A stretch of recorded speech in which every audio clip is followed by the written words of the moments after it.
And it is that time again, ladies and gentlemen. It is time for Bacon on the Rocks.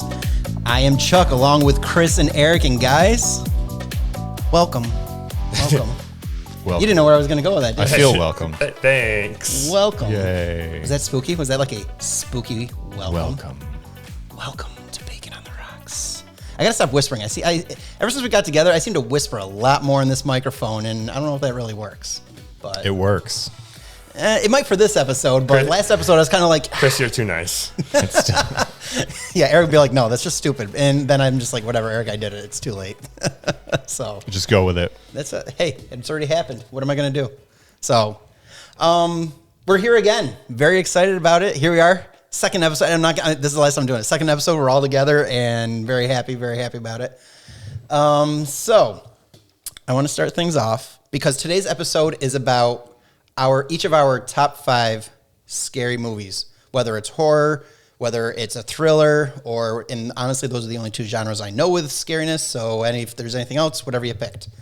I don't know if there are any others, but that's pretty much the only 2 I know. They all sort of fall into those 2 categories, I guess. Yeah, that's what I feel. Monster movie, maybe. Okay, that might be one, yeah. I feel like it's all subgenre of horror. Yeah. So some cool things that happened to me. Actually, I brought my son to hockey. It was his first hockey practice tonight. And as I was coming back in through the garage, all of a sudden I see something moving as I'm getting in, like close to the door to get into my house. It was a skunk. No, the skunk, I don't know whatever happened. Sorry, that's just a dead story. I'm trying not to bring it back up because it was a disaster. I saw one when I was driving home last week.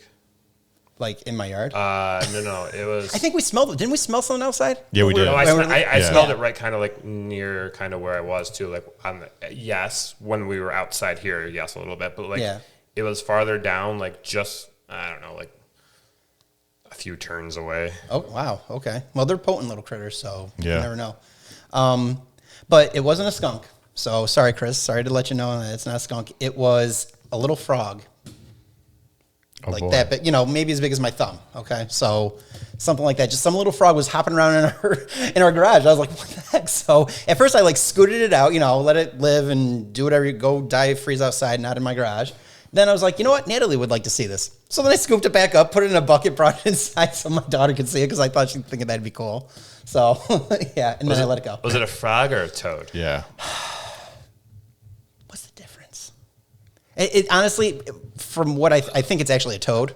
Yeah, probably a toad. Probably. More than a frog, because the frogs, they're more like green and slimy looking, right? Frogs you usually would find near some sort of body of water. There's bodies of water all over here. Yeah, I think frogs are amphibious and toads are more just reptilian. Yeah. I don't know. The major difference to me is 3 letters. Yeah. They basically are the same thing. I think the frog... It was hopping when it went away. That's all I know. So we'll call it... I'm pretty sure it was a toad, though. Now that you say that, I'm like, you know what? It probably was. The frog can hold its breath longer, I think. Because I was going to say, we don't have a pond, but my sub pump goes right under my yard over there, and there's always a puddle of water. So one time I did find one sitting in there. Probably a toad again, but still, there was one sitting in there. Yeah, you're usually going to find a frog in a swamp or a river or something like that. Yeah. Like a larger body of water, I would say. Yeah. So, and that's just it. My cousins have a pond. We would catch frogs all the time. There were so many, when we'd go catching them just for fun, it was 10, 12 frogs usually. So according to the Google, the major difference is that most frogs have long legs and smooth skin covered in mucus, while toads have a rougher, thicker skin and short legs. And that's what I thought. Okay, so it was a toad. Definitely a toad then, because it was not slimy looking at all. All right. Toad. So. Toads take to insults better with their thicker skin. What you did there. And I want to transition from that now, just because you said Google. Now, I don't know. There's 10 states that are suing Google as a monopoly.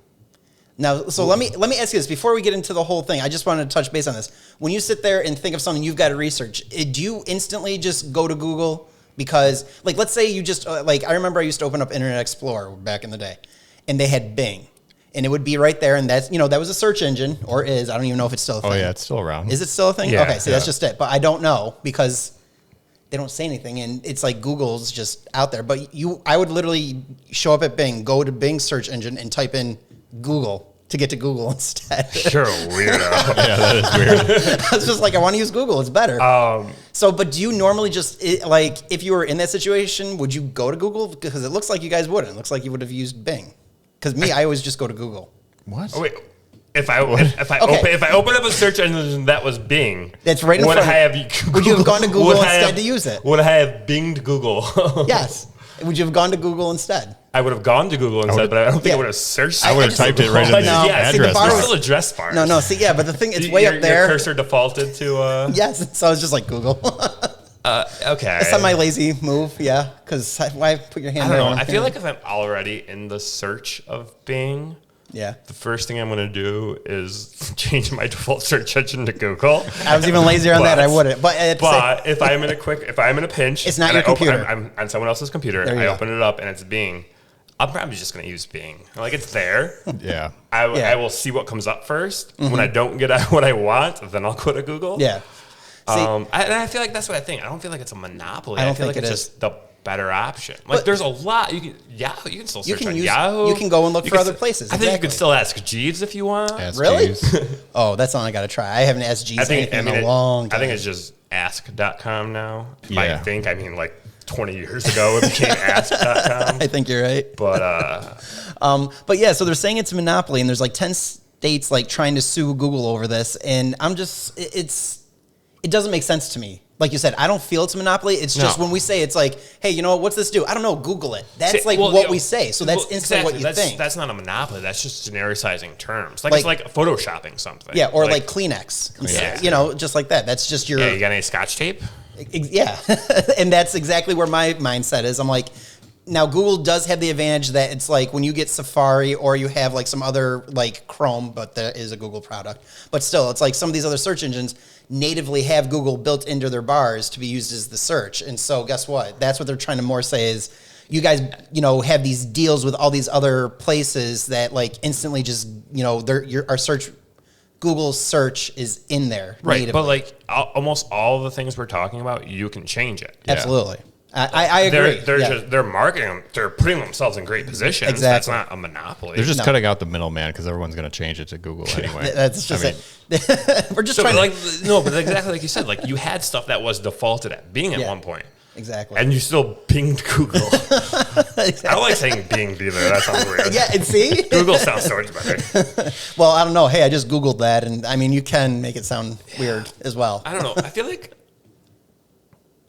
I say Google. I Google stuff a lot, but I still say search. I feel like as a verb, binged sounds better. Like if there was a world where Google didn't exist. No, I disagree. And it's too much like pinged, and that's like the whole BB. What were BlackBerry messages? BBM? Like BlackBerry messages and then pinging, and I don't know. That was a whole generation that I don't even want to talk about it anymore. Yeah.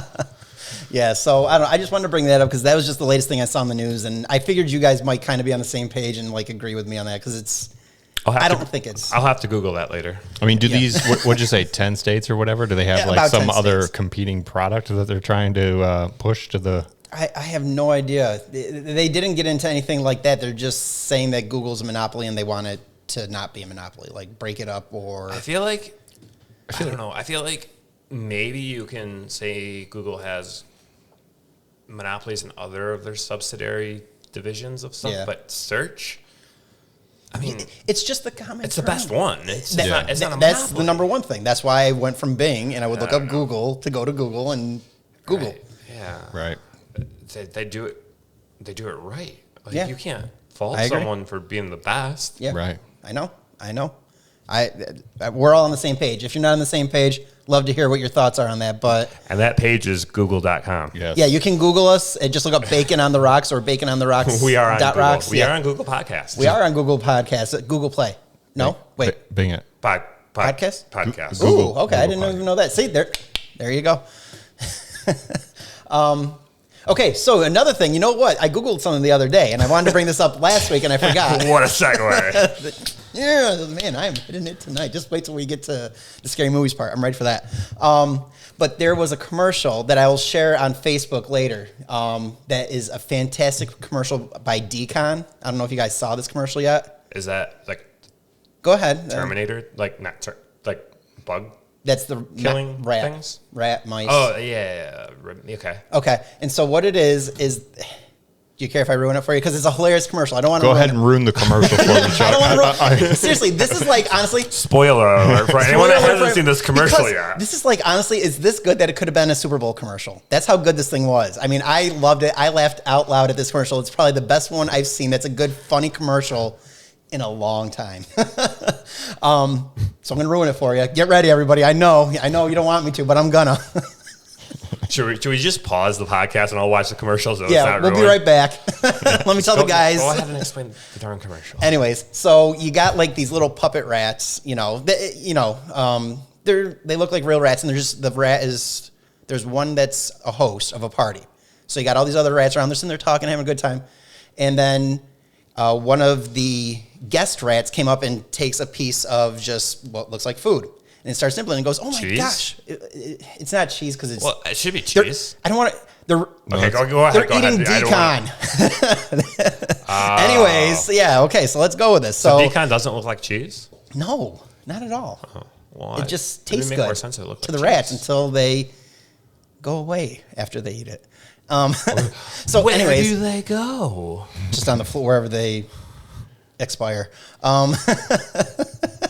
That's true. So the one rat goes, oh my gosh, this tastes so good, as it's talking to the host rat, and she goes, oh yeah, it's my mom's recipe or something, because something like that. Oh, it's my mom's old recipe. And then all of a sudden you start to see rats in the background start falling down and dying. They're just like falling on the ground. You hear thump, thump. And then she like turns away from her guest and she goes, I'll never tell, and like whispering to the camera, I'll never tell them that it's really just decon. And then that one dies, and then they're all just gone. But it's just the best commercial. And I'm not doing it justice. You got to watch it. I will share it. It's a lot funnier. It's a lot funnier than how I described. I never tell a story well. I'm sorry, but it is absolutely a great commercial. But now you ruined it for us. It's a ruin. Hey, I warned you. Spoiler alert. That commercial is going to come on later. I'm like, I know how this ends. And you're going to be like sitting there. Chuck! Chuck. Darn you. Shut up, Richard. Anyways. So speaking of death. Decon. I had one other. Yeah, Mr. Segway over here. I told you I was ready for tonight. Speaking of death, the last thing I found today that came up again on Facebook as I was kind of looking through. Death. I didn't Google this either. The last thing. Did you Bing it though? I did Bing it, but did not Google it. Google's later. There are people now who are offering to make jewelry of your loved ones if they passed away or something. Their teeth. Is that something you would want? A piece of jewelry that has your loved one's teeth, whether it's a ring, a necklace, a pen, not a pendant. What the heck brooch? Whatever girls wear. I don't know. Yeah. I don't even want to wear a shark's tooth. Yeah. So I guess that's a no. I don't even want to save my daughter's teeth. Yeah. Okay. Fall. No, but this is what we talked about 2 weeks ago, and that's why we'll go ahead. You guys talked about it 2 weeks ago? Or? Yeah. Okay. Because I was over at their house picking up Natalie. No, well, I saw something on, I don't know if it was Etsy or where, some rabbit hole of the internet I was down, and it was like... Facebook. It was this wooden box to collect your children's teeth. And it was like in the shape of like the U of the mouth. So you like put it where it was from the mouth. And and it like closed, and I was like, who in the right mind, like... They're not in the right mind if they're using... Yeah, you're not in the right mind. First of all, that's too much work. Like, figuring out where that's number 22. Only if you're a dentist. I don't know. That's... gosh. Yeah, no, that's just it. Because we were talking 2 weeks ago when I was picking up Natalie with his wife. And she was telling me a story about how someone, was like getting ready to move out, got married or whatever. And that they had their mother still had their baby teeth. And they're like, oh, do you want to take these with you? And it's like... No, I don't want my baby teeth. Yeah. Because I'm not going to lie. I did the same thing at first. When we had ours, I didn't know what I was supposed to do with it. Like my children listen to this. Anyways, what would happen with teeth? So the tooth fairy would give them back to us. And what would you do after the tooth fairy give them back? Yeah, I asked my wife, and she's just like, we don't need them. Okay. Yeah. So I had like 2 saved, and then I was like, and then I told her because I forgot the first time. And so I'm like, oh, I got these right here. What should we do with them? She's like, just throw them out. And I was like, okay. Because you know what? If I did it, and I threw it away, then it would be the wrong move, and I would have gotten yelled at. And so, of course, but then she looked at me like a weirdo, like, why would you say that? I go, because if I threw them away, I'd be yelled at, and it'd be ruined because you'd want to get a box and put them in a box in the right order. I feel like maybe at least one or two of my baby teeth too, I may have accidentally swallowed as a kid. Yeah. And like, could you imagine like your parent like, oh, would you? We have almost a whole collection here. What did you do? You let me know when you go to the bathroom. Exactly. You cannot go without letting me know. I must supervise. Do not flush. Do not flush. Dear Lord, someone's that crazy. Oh my gosh. Yeah, there's a job you don't want either. Finding the tooth in the turd. So what's our next subject? We need another segue, Chuck. We need a segue. So anyways, but yeah, for someone, okay, but I want to. Oh, you're saying there's still a little bit more. Just, but okay, there's also, because then I sent that to your wife because we had talked about this before. And so then I'd sent that to her, and then she goes, there are also people that will sit there and like save the hair of their dogs and put it on top of something so they can still like pretend to pet their dead animal. That's weird. Yeah. I feel like all this reminds me of Silence of the Lambs. The teeth. The hair was just, I didn't do that, but I think I want to say, I could be completely wrong about this, but when we put our dog down that we had from when I was growing up, I want to say like they saved a lock of hair too. Like if it was like taped to something, and I didn't pet it. Like it came with like the cremation. Yeah, that's I feel different. Yeah, a little bit different. But that's not like you like, oh, fluffy. Oh, yeah. There wasn't like multiple locks that we threw somewhere. Just like, make a pillow out of them. Yeah. Oh, gosh. Yeah, no. So rest your head on Rover. Roll over, Rover. So, I'll transition us out of this. So, speaking of scary stuff, hold on here. Oh, we got sound effects. That was bad. I don't think I'm using that one again. I'm okay with once. So that's okay. We did it once. Don't go to the well too many times. Yeah, no, not at all. So today, before we get into our scary movies, we definitely got to thank our sponsor, which is, Cookies Q and Creamery at cookiesq.com. Make sure you stop by, whether you're looking for some ice cream still. They've got it. That's like the one thing compared to everybody else in the area that's different is they still got some ice cream going. But the other thing is the food. You want something warm and hearty. I just saw that they advertised this week. They have their chicken bowls going on there. And let me tell you, those chili, right?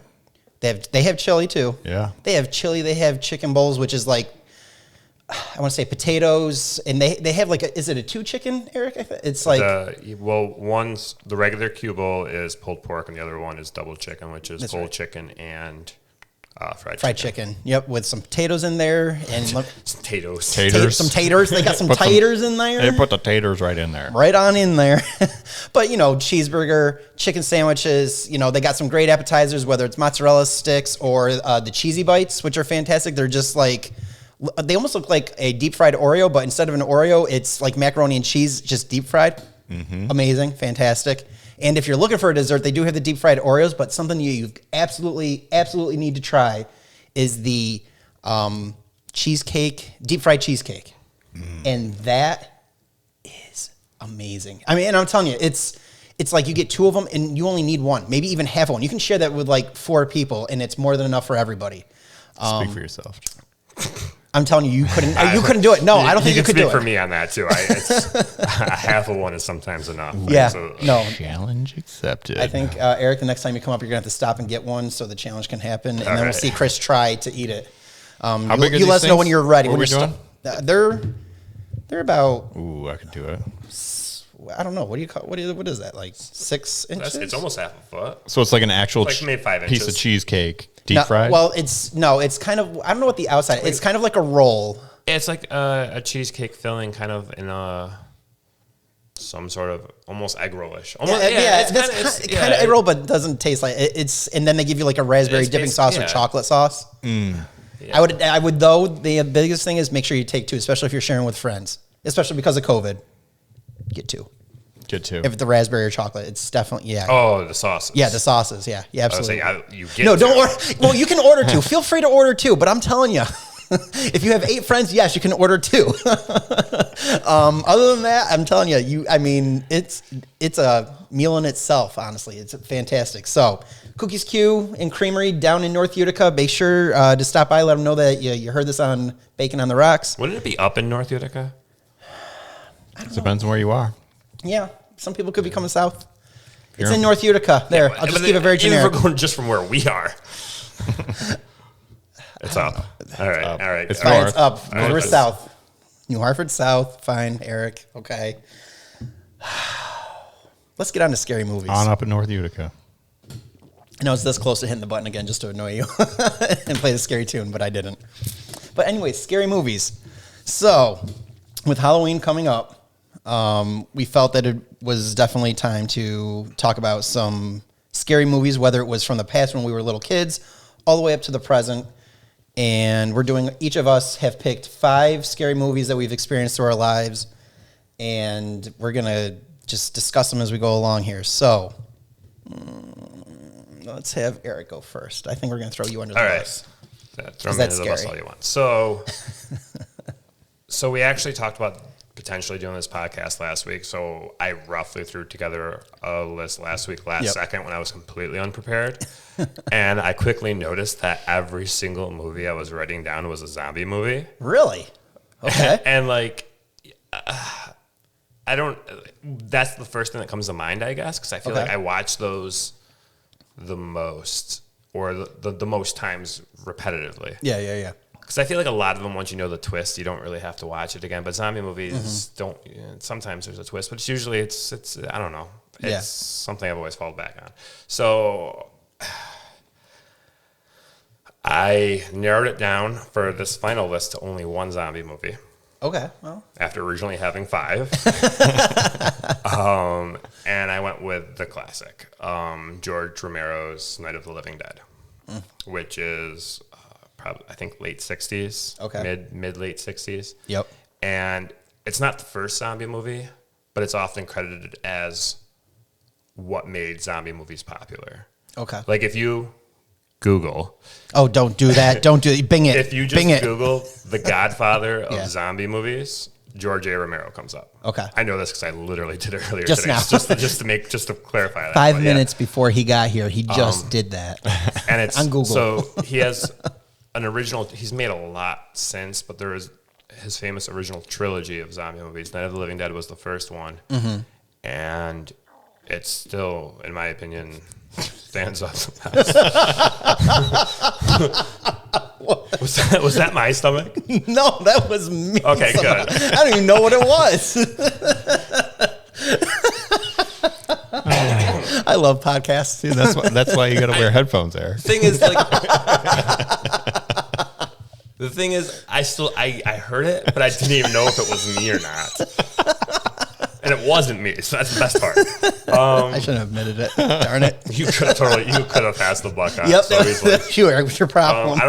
I hope they heard that. Otherwise, we're just talking about nothing. That's what I was thinking. What if it's not picked up? Did we just cut this out, or did we just have us? No, we're going with it. I'm not cutting this out. It's too fun.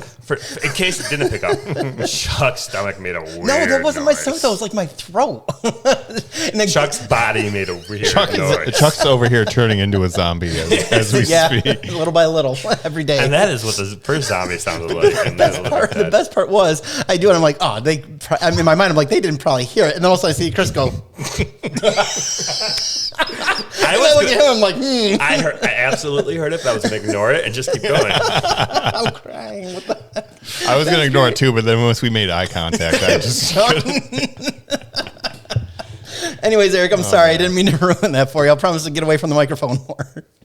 George Romero, the Godfather, I almost said grandfather, the Godfather of zombie movies. Night of the Living Dead being the first one, and I still in my head can very clearly hear the very beginning. I've watched probably the beginning of the movie more than I watched the whole movie. Just the opening part where it's coming to get you, Barbara. Classic. I guess I don't really have much more to say about it other than it set the path for zombie movies. It was black and white, right? It was black and white. I was going to say, did you see it? Yeah, I remember as a kid we watched it at one of my friend's Halloween parties, actually, oddly enough. Oh, dear Lord. Worst night to watch it.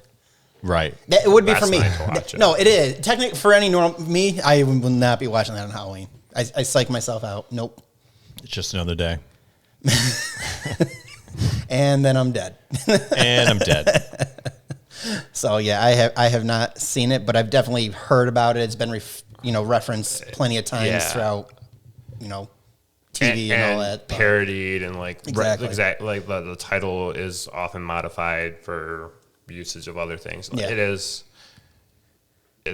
the first popular, the first mainstream, the first what brought zombie movies to the forefront. Yeah. So Back in, that's a good like pick. I said, the 60s. Yep. Okay, Chris, give us your first. This isn't number one. We're not Right. doing this in any order. This is just the first one you want to read off your list. So my first one is not necessarily a scary movie, but it is like a monster movie that I really enjoyed as a child. It is The Monster Squad. Monster Squad. Have either of you ever seen it? I have am not. familiar. No? Is this like a Disney Plus movie? What is going on? No. It was like an 80s movie. It sounds like a little kid TV show from like Disney Junior. Sorry, but go ahead. It was a bunch of kids basically have like a monster club, and they're all into monsters and this and that and the other thing, and they have like a tree house or whatever, and then like it's like all the classic Dracula, Wolfman, Frankenstein, Creature from the Black Lagoon. Oh, okay. They come. I forget what the exact premise is, but like they come out on Halloween and they have to, they're trying to take over the world basically, or Of course. whatever. It's always the way. And Darn monsters. but it was like one of those movies that when I was a kid, my friends and I would watch it like repeatedly, and we, I don't know, used to like play Monster Squad and stuff like that. So Whoa. So did you guys play did you separate into two groups? Yes. Like there's the kids and there was the monsters? yes. What was your go-to? I can't remember what the name of the kid, but like the main character in the movie. Okay, so you were one of the kids. Yeah. Were you ever on the monster side? Yeah. What was your wants default to be the bad monster? guy? Yeah, I I never don't want care to be about the bad guy. No. I always want to be. No way. Wolfman for sure. Wolfman, all right. Yeah, because I had 1 year for Halloween. I was. I don't know if we should talk. Are we going to talk about Halloween? Yeah, that's coming. That's our next. Chris just spoiled it. That's our next one, Halloween memories. But okay, yeah, go ahead if you want to. I mean, whatever. I had the Halloween mask. Let's just say I had a Halloween mask on hand. Okay. Or I'm sorry, not Halloween. Tune in a next werewolf. Tune in next week. So that wraps it up. I had a werewolf mask on hand, so Okay. that was an easy one to do. Okay, All right. Yeah. Fair. that's cool. That's So cool. not necessarily So- scary per se, but it was like a monster movie, I guess. It was kind of scary probably the first time when I saw it when I was a kid. You know, I was probably like 9 or 10. Okay. So, I recently rewatched it probably over the summer. It was on Amazon Prime. It may still be. I don't know. And it's definitely dated, but it was fun to watch again. Yeah. So That's cool. yeah. Cool. Okay. I'll go with my first one, and so I'm going to go with my weakest one because it's that really amazingly weak. But back when I was probably about 7 years old, my daughter's age as she is right now, I was at my cousin's house, and there were 4 of us, 2 cousins, and me and my sister, and we were watching a show, and it was on Disney because it was awesome. Their house, they had Disney because at that time Disney just didn't come with cable. It was like an extra you had to pay for to have during those days. It was probably late 80s. Premium channel. Yeah. So we were there watching Disney, and they were watching a scary movie, and it was called Mr. Boogedy. Mr. And, Boogedy. and it's on Disney Plus right now if you want to watch how pathetic it is, because I just watched it again recently, and I looked at myself, and I'm very ashamed of myself that I was that scared of it. But yeah, it was just the story of a family that moves into this old, the typical story, family that moves into an old creepy house. There's a story behind it that there's this guy, and his name was Mr. Boogedy, and he always scared people away from his house. And so he still haunts it till that day, and so he's trying to scare that family out of the house, and that was like the whole premise. It was like an 80s movie, not a lot of backstory or anything that kind of gave you more information than that. Just very straightforward, like it's a scary movie, but for kids, typical Disney scary movies. Which, if you watch some Disney movies, and it's like meant to be just a normal movie. They were scary. Yeah. Like, especially when you were young. Like, if you're 4 or 5 going to watch a Disney movie, like back in the 90s or whatever, it was like Aladdin or Beauty and the Beast. And like, I think Beauty and the Beast probably was the scariest during that Disney golden age right there for their films. But yeah, I mean, there was cups and candelabras like singing and dancing. That is scary. Candelabras? What? Yeah. I had to say that one. Forgot about that. Nope, I didn't. Because I still think of that first, then I got to correct myself because of Eric. But yeah, Because of Eric. it's all Eric's fault. It's the Eric actual ruined my word. life. I can't call it a candelabra because there's, why would we? Got to put an A in there.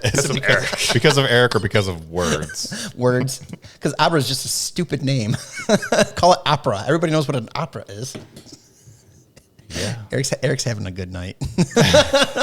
If you can't see this, Eric is he's already kind of like sitting back. His hands are over his eyes. I don't understand why it's my fault. I gotta blame somebody. that you say candelabra. Ask my wife. Nothing is ever my fault. So it's going to be someone else's fault. So, but yeah, Mr. Boogedy was my first pathetic attempt at a scary movie. And honestly, because of it scaring me that much, I stayed away from all scary movies for the longest time. And then again, I apologize. It is not that scary when you watch it. So Some things don't age well. that definitely didn't. Because if you watch it, I mean, it's like a 45-minute movie. It was like not even a real movie. It's just, it was just a blip it's just a quick movie. You can't call it a movie short, but in essence, it almost was. So if you want to check it out, it's on Disney Plus right now. You don't have to, and I probably wouldn't. But, if you want to see how pathetic I was, there you go. Okay, so moving on to number 2. Eric. Since by we all, I meant you guys. Since you guys went with stuff from your childhood, the one that always sticks out to me from my childhood that I would always get spooked out on watching, but for some reason still always had to watch it whenever I saw it was on TV, would be Child's Play. Oh, my God. How old were you when you first saw it? Oh, probably like 7. No. And I'm more freaking out over Mr. Boogedy. God, I'm pathetic. Don't get me wrong. So, yeah, I probably saw it when I was 7 or 8, but I probably didn't watch the whole thing. It was like that eyes closed, covered through the slits of my fingers. But yeah, like that doll, even when it's not like the malicious, like torn up version of it, even when you just see that doll. Yeah. When you see Chucky, even when it's just, what is it? The friend? Yeah, I was just trying to think of what his name was. Friend something. My buddy? I mean, that's what it was based off of, yeah. I think. But, I don't know what it was. Yeah. I can't remember. Shoot. Whatever it was, whenever you see that toy, like even when it's not the all messed up, torn, janky one, like just still the regular, like, friend, buddy. Yeah. Oh gosh, I gotta look it up. It's still creepy. It's creepy. Yeah. Maybe just because it's redheaded. No. How dare you? I'm just kidding. We love everybody. I had to do it for you, Eric. No, we're not doing this. We're not doing that. Laugh track. There it is. It's gone. Two. I got 2 of them. So Eric right now is looking it up because it bugs him that much that he's looking up the Chucky doll. My buddy doll? My buddy was like... doll. My buddy was the real... That's the real my one? buddy. That was the real one. Yeah, it's like my buddy. My buddy and me. kid sister. Kid sister. Yeah. Wherever I go. So I'm not really familiar with that because that's kind of like... Kid sister? That's... No. Even my buddy. Yeah. Like... That was like a mid-'80s thing, yeah. If you look back at that, is that kind of creepy too? Just knowing like... It is, but not as creepy as like... Not I know what you're... yes, obviously, because you've actually seen this one come to life and murder Yeah, but people. still, even like you said, like it's not... Good guy. That's what it was called? It was a good guy? A good guy doll. A good guy doll, yeah. He definitely wasn't. No. Well, technically the doll was. It's just the... spirit that possessed it after was not, which was... Was that what Chucky. it was? I can't remember. It was like a murderer that inhabited the soul of the murderer inhabited the doll. Okay. That much I remember. Because it says some it may weird. have had and to have murdered. I think it was voodoo he was back doing. to Wasn't it life some type of thing voodoo or something? I don't. I think he was doing some voodoo. I can't. I knew, saw like, I don't know. Voodoo magic. Sorry, I'm gonna pour a little bit of water. And then, so I mean, obviously, it spun off A host crap of load of yeah. sequels that Yep. I don't really remember watching any of them more than once. Yeah. Like I probably watched Not even maybe every one of them, maybe not the Seed of Chucky, but I saw The Bride of Chucky with what's her name, Jennifer Tilly, Yeah. and like they're all terrible. Yeah. Yeah. And they are what they are. But that first one still is I don't. haunting. Like that one is still scary. The other ones are just whatever. Yeah. Yeah, I haven't seen. I saw I've seen a lot of these that you'll probably say I've seen parts of, but I never went the whole. Yeah. I never went the full length and watched the whole thing. You just couldn't make that one, Chuck. I just no. It's like a commercial would come on, and I always turn on a commercial, and I usually come back, and I didn't come back to those usually, or if I did, it was like 20, 30 minutes later. I'm like, oh yeah, I was watching this, wasn't I? And then but no, yeah, but it wasn't until I was probably in college I saw any of these. Because I was not a scary movie guy. Fun fact: I did not see the remake. Do you know who voiced Chucky in the remake? I didn't even know they did a remake. They did a remake not too long ago. I can probably 2019. It was last year. Mark Hamill. Yeah. Yeah. I just took a stab in the dark because he does a lot of voice work. He does the Joker on. Yeah. Yeah, he does a great. That's what made me think of it because he may be the best Joker. Sorry. Right. There's a new, not new, but there's a Batman Joker cartoon on Netflix right now that just came out. It was like the death of. Yeah, I've seen it in the thumbnail.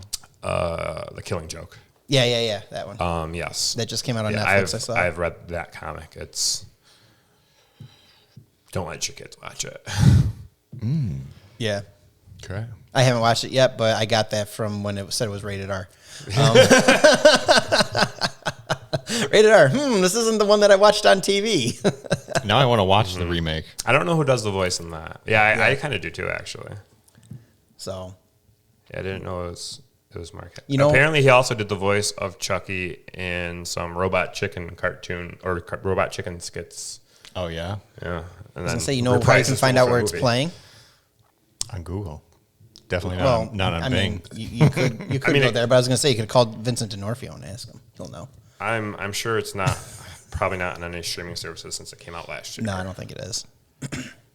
But apparently, potentially Hulu, but sometimes they actually it says Amazon Prime subscription too. Maybe you can watch it. Oh, okay. I might go home and watch it. Seriously? Maybe. It's nighttime. Wait till the daytime. That's when you can't watch scary movies in the day. Apparently that's all Chuck does, and then he changes the channel during the commercials. Calling to work. Hey, I can't come in today. I'm watching Chucky. I'll talk to you later. Bye. Okay. This is kind of why I didn't want to watch the new one though, because I didn't like the way the doll looked. Oh yeah. I mean, that kind of it's creepy, but it's like I feel like the original one was. It looks a little too friendly. It tried to be. Yeah. It looks friendly in the way that it wants to put you in the back of a van and take you away from your Yeah. A van down by the river. I don't know. There's something weird going on with the face. Like it's maybe it's also the picture I chose too, but I don't know. I mean, now we're a murderous version of it. Yeah, when you got red eyes. Well, if you have opinions on the new Chucky, that's the original. That's the original. Movie, let us know and let us know in the comments. That's the new on Facebook. So there's like a kind of a comparison. Or Instagram. His eyes are much bigger. Yeah, for sure. So this kind of looks like a scrunchy real face, and this looks too doll-like. Yeah, but that's from the original too. Oh, that one that one of the kid, the one where it's in bed with the kid. That's creepy. That's so creepy. Yeah. Oh my god. Anyways. Look at that. All three of us at once. That was okay.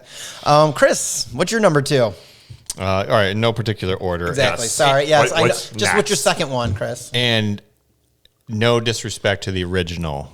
Ooh, a remake? No, it's not a remake. It's a sequel. Oh, a sequel. Aliens. All right. Okay. I'm going with Aliens over the original. The original Alien was excellent also, but a little bit too much for my taste, a little bit too much of the slow burn kind of the suspense. Yeah. Whereas Aliens, I felt like had those elements too, but also more action. Okay. And I just remember particular the scene. They always get the thing where, this might have been the first movie that kind of went with this premise where like the group of commandos went to the planet to figure out like what had happened or whatever, and so you like know something's going to happen. And they do a really good job of building up to that. Yeah. Where it's like, all right, when's the alien coming? When's the alien coming? And I just remember that one scene where they're in the room and they haven't actually seen the alien, like the aliens yet. Yeah. And they got the little thing with they can like the proximity, detector. Something's coming. And they're like, what? It's right on top of us. We should be seeing it now. And they're like, it's in the vents and stuff. I remember I got so freaked out by that. Like that whole scene where he's like, why aren't we seeing? I don't remember the exact line, but they're like, we should be seeing it by now. And then they realize it's like in the vents or whatever. That scene freaked me out. I'm bad. I never saw Alien or Aliens. All right. So, okay, good. I was about to make that confession. Alien versus Predator, though, I saw. That's weird. So, actually, I may have seen it too. That's Chuck. But, no, so both Alien and Aliens have been on my Movies Anywhere wish list. And actually, both of them have been like $6-7 for the past months, and for some reason, I still haven't bought them. But because I really want to sit down and watch gift. them. No, I'm probably gonna buy it tonight now. Yes, and I've heard the same thing. Like Aliens, all about the slow build up to the actual reveal type of thing, and then Aliens is just like, oh crap, there's a ton of them now. Yeah. And then. But still scary. But then the next sequel is Alien 3, which we're back to 1, I guess, in that one. Yes, I believe. That one was directed by David Fincher, oddly enough, who is one of my favorite directors. But that movie was kind of terrible, like notoriously terrible in the Alien universe. Yeah, but Alien universe. Supposedly there was heavy recuts by the studio heads on that one. So if I'm not mistaken, also a fun fact about Alien is that the character of Ripley, that's right, Ripley, yep, was wrote disambiguously. Like it wasn't written for a female character, it wasn't written for a male character. It was like whatever could happen. And then Sigourney Weaver was the best fit for that role, so they made it into a female role for what that mean. And obviously did a wonderful job with it because it's often regarded as a yeah. Yeah, I did see Prometheus though. I have that one. My sister-in-laws got it for me for Christmas one year, and I have that on like. So, but it's part of the Alien. Yeah, that I didn't know it until the very end. Story. Had no idea. I just thought it was just some random movie, and then all of a sudden I saw the end, and I was like, I don't remember. I feel like that was kind of like the twist that it was, and then everyone made a big deal about it. I could be completely wrong. I don't know. It might have been I had no idea. To me, that was a huge... I was like, oh my... And I just knew, like, I never saw the Alien movies, but I knew that scene where someone comes popping out of your chest, that I knew all that. Yeah. That's... Right. And then you see the alien actually out. But yeah, Prometheus, great movie. I do enjoy that one a lot. That was the other thing, going back to the original Alien. The one thing that ruined that movie for me, I think, was I saw Spaceballs before I saw that movie. So it kind of took away from that scene a little bit. You know what I mean? That's funny. Okay, so Aliens, definitely, it's a good one. I should really watch them, but I just never think of it. James Cameron. It is James Cameron, yeah. Just because I like Titanic doesn't mean I like James Cameron. Really, Titanic? I'm not saying. Titanic's what that's the one I come up with instead of Avatar or... The guy who won't watch The Princess Bride. Yeah. I told you it was about the ship. Right. I know, no one believes me, but that's the only reason I went and watched it multiple times. I was flipping through, I don't know what... It might have been Tubi. Is that what you guys call it? Yeah. Are we not saying it right? Isn't that what it's called? Isn't that what it's called? That's what I thought it was called. I don't know. I feel like I downloaded that on my new TV and was just flipping through what was available. And I think Titanic 2. I know. It's like some horror movie. I'm like, what the heck's Titanic? Like, I'm not even giving them that. I'm like, no way. I can't. I remember seeing that. I saw it too, and I was like, no way. Ain't happening. Ain't happening. Like, this one's for Chuck. Nope. Titanic 2. It refloats. Is it destined to have the same fate as its namesake? Jack's Revenge. Jack's coming back. He's going to crash right into New York. Rose, you said you wouldn't let go. Anyways, okay, let's get off that. So my second one, in no particular order, but when I picked these movies, I really picked ones that scared me.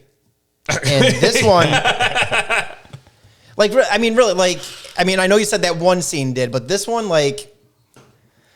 Well, yeah, Aliens, the whole movie was pretty scary. Okay, wait, I got to cross from Mr. Boogedy. That's the only one that didn't... Well, it did scare me, but still. Anyways. It scared you back then. Yeah, when I was wee lad. Blair Witch. Okay. That one got me. That ending Yeah. was just insane. Yeah. That's a one watcher though, you know? I can see, and that's the thing with me. I can rewatch movies over and over again if I Yeah, but do you get the same feel? Like you could rewatch it, but do you get the same feeling from it on the rewatch? If I wait a little bit, like I mean, I'm not going to watch it, you know, every other week or every other month. You know, it's like it's got to be a little bit where I don't remember every single part that happened, and then I'll be like, oh yeah, but you don't. I mean, I know at the very end what happens right there, yeah, but still, it's like building up to it. It's like, you know, I don't remember. You know, I don't remember everything. Yeah. So I can still kind of like psych myself out a little bit, I guess, in essence. But yeah, it's not as effective, you know, that after the first time. But still, I still do like when it pops up and I'm like, oh, you know what? I haven't seen that in a couple of years. And I want to say... I want to watch it. I've never seen it. Really? Even though it kind of set the whole trend. Oh, that would have been another good one for my list. It's okay. We've got time. It kind of set the trend for the handheld shaky cam type of look. Yeah. And the found footage type of. Yeah, found footage. Yeah. And if I'm not mistaken, it only cost $40,000 to make. Really? Yeah, it was super cheap. Yeah. It's sad to say that's cheap, but yeah. $40,000 to $60,000. In movie terms, it is Yeah. incredibly cheap. Yeah. It's very cheap. Yeah. Very cheap. Yeah. I only know of one movie that would beat it, but that's sort of off topic. So That would be what? That would beat it? yeah. It's probably not on anyone's list, I don't think, but there's another scary movie that's actually, I want to say it holds a record for making the most net profit. Oh, really? And if it's not the most net profit, it's definitely the most percentage net profit because it's ridiculous. Paranormal Activity. Oh, yeah. You're only right. cost $15,000 to make. Really? Oh, yeah. And it made I want to say just shy of $1 billion, like 800 million maybe. a truckload. Wow. It made almost all profit when you consider how small it was to make. That's crazy. Yeah. I was thinking of El Mariachi by Robert Rodriguez. He allegedly made it for $7,000, and he sold his. He like went into medical experiments, like you know how they pay you to run like drug tests and stuff like that on you. That's how he funded the movie. Wow. No. Wow. He wrote a book about it, and I actually read the book. It's a pretty good book. Yeah. Rebel Without a Crew is the name of the book. I like that. Yeah. But yeah, so Blair Witch, and the funny part is if you ever want to look up on YouTube, there's a funny parody of Bert and Ernie. Like they recreate some of the Blair Witch scenes with Bert and Ernie and Cookie Monster. It's hilarious. So if you look up Blair Witch Sesame Street character, you know, you'll find it somewhere. I think it's very interesting when they're able to touch on stuff like that with Sesame Street characters or Muppets. Or well, this isn't like real Sesame Street. This is just people who bought Bert and Ernie and are in the woods running around with them. There are times they do stuff like absolutely, that too, yeah, they did like Game of Thrones with Sesame Street. And yeah. So, yeah, I mean, they definitely take it and modify it way down for the kids, but to still kind of keep it topical with what's going on out there in the world of TV. So, Okay. I remember being freaked out by Blair Witch when I first saw it. Oh, yeah. I haven't seen it probably since I saw it in the theater. I don't think I've ever rewatched it. Okay. But I was actually visiting my college roommate in Connecticut, and he lives kind of in a very rural area. So I remember driving home, and it was like basically woods all around us. And it was free. It added to the whole experience. Yeah. No, I enjoy it now. It's like now I enjoy it. Now that I've seen it the first time, like it was apprehension. I was just like, oh my gosh. But now it's just like enjoyment and entertainment, if at all, when I watch it again a year or two later. Yeah. So, Okay. yeah. Eric, Not number 3. Just what's the next one on your list, The Eric? next one on my list is what I want to go with. I'll go with Insidious. I think that it's another one that I found generally freaky a lot of the time, and I still to this day get chills when I hear "Tiptoe Through the Tulips." I mean, that was a freaky song before that movie. Yeah.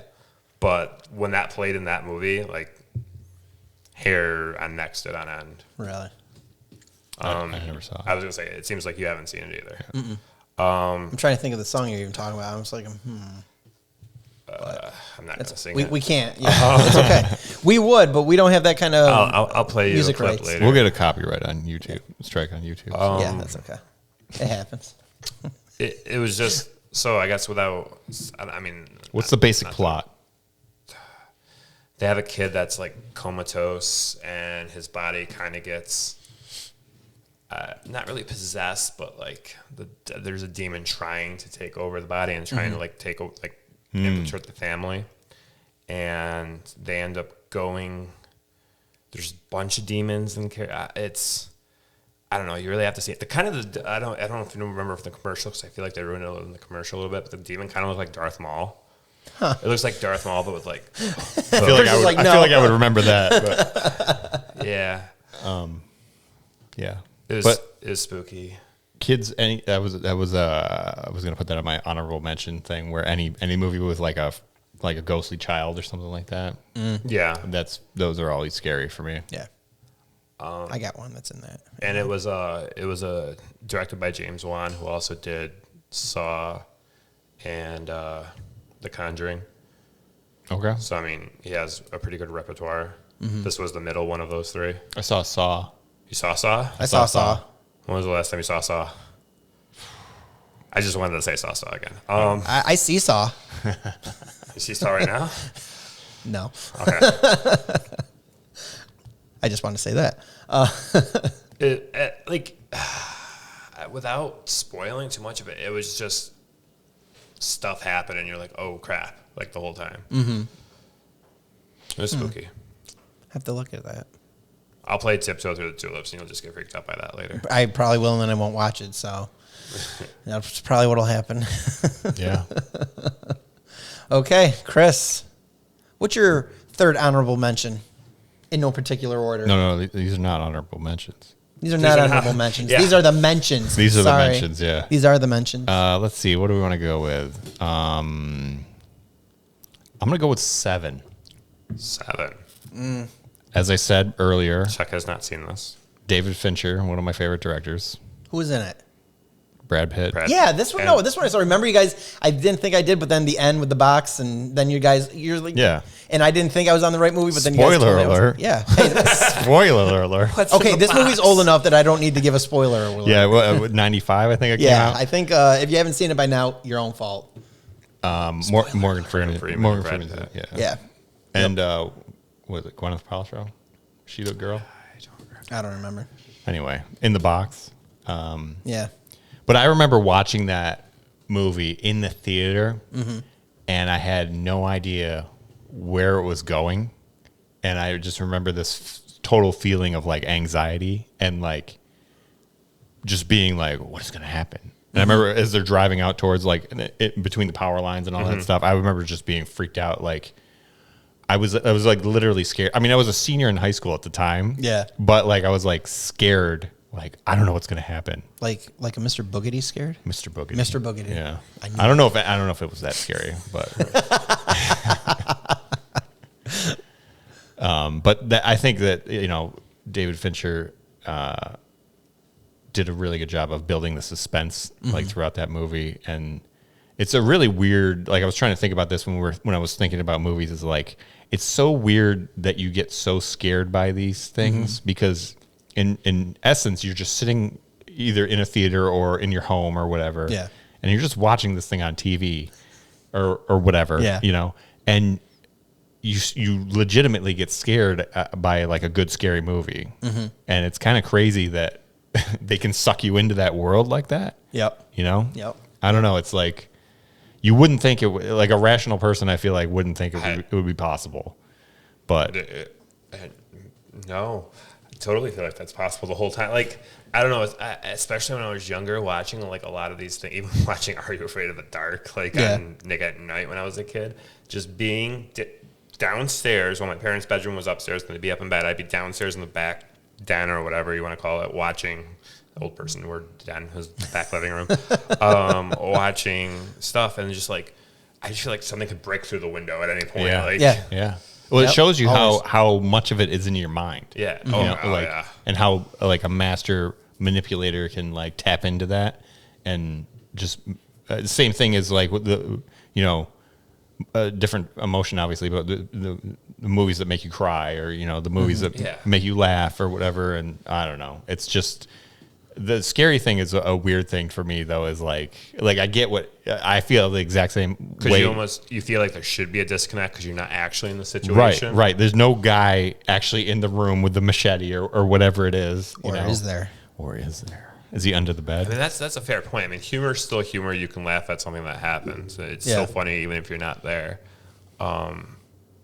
Even the emotions of like something sad happens, you're still affected by it because you're seeing something. But like, horror and being scared should be more directly related to what's going on around you, but you can still catch it. That's an interesting point. I guess I never even thought about it philosophically like that. Well, because I've always thought of like, this is like I'll watch some sort of scary movie and I'll be like, this is so stupid. Like, why am I actually scared? I mean, I know, but still, like even like the stuff that you cry at during a movie, or like you get emotionally attached to that way, like Shadow the dog really wasn't lost, and like Peter runs into him, and like you don't have to cry. The dog wasn't really not gonna come back. Right. Like, I don't know. Right. That was a Homeward Bound reference for those. They suck you in. Yeah. I don't know. It does. It absolutely. Yeah. Especially me in scary movies. Any movie, I really do try. It's like until I got older, and I think this is why I'm able to watch them more now, is because once I got into video and understanding how things are shot and how nothing is real on TV. Sorry, that's a spoiler in case you didn't realize that nothing is pretty much real on TV. That's a TV show. Anyways, that like once I've seen the process and how everything was done, I think my mind before I just got sucked in. It's just like it's like, oh my gosh, that could be me. Like, I would always get sucked in, and that'd always be the way. But then once I kind of got into doing video and stuff like that, and how shots are made and how you create it and try to make it something out of whatever your scene is, then I kind of was like, okay, now I'm over it.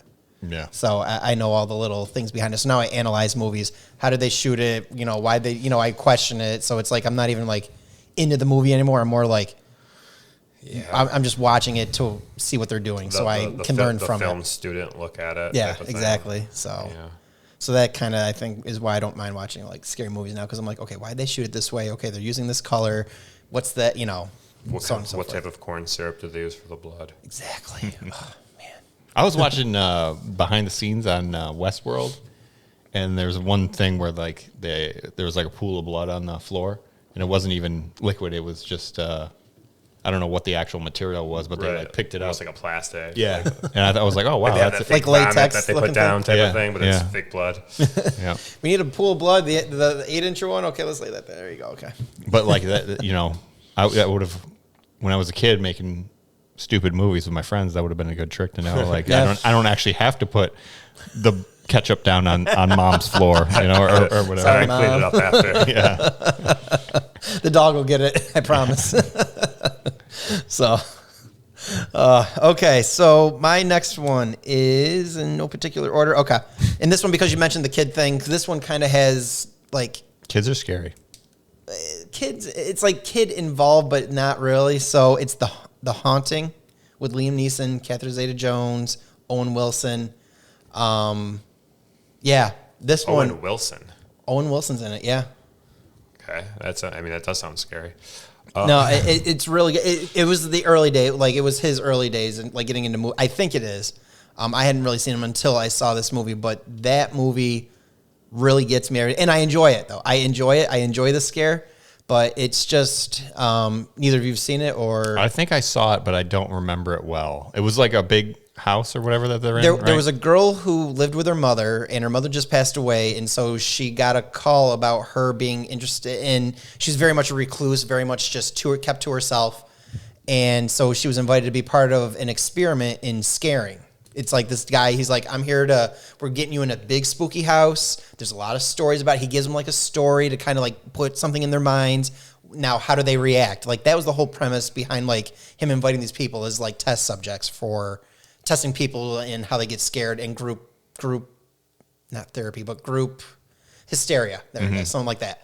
So then things start to actually happen in the house, but he, of course, doesn't believe what's really going on. It's only happened to this one girl. She's a freak out.